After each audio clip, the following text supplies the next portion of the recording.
So why do so many people have difficulty with confidence and self-sabotage? So we have a couple of reasons behind a lack of confidence or behind behaviours that don't serve us.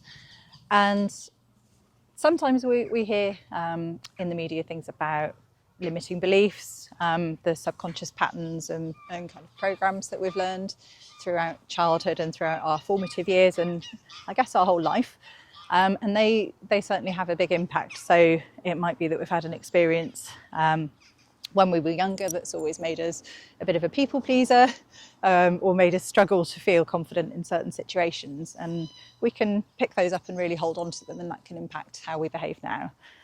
But what also tends to drive a lack of confidence or those limiting behaviours is just our general state of emotional arousal, anxiety.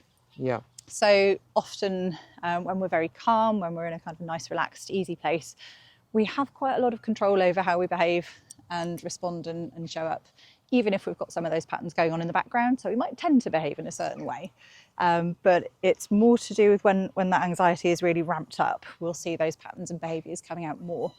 And indeed, even somebody who hasn't necessarily had a big problem with confidence in the past, if for some reason all of a sudden their anxiety system is triggered and they're living in a much more generally stressful way and responding to that with anxiety, then that can start their brain thinking that there are problems in the world and that they need to respond in a different way. So we're constantly learning about our environment as we go along and how to respond to it.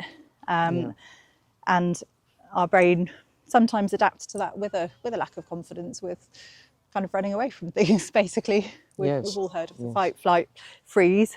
Sometimes we do freeze and we forget how to be confident and go out there and do the things that we need to do, or we want to run away from them, or we get frustrated and angry. But all of those tend to show up in different ways in our modern world, and it's worth taking, I think, both parts of the equation into consideration whenever we're thinking about confidence.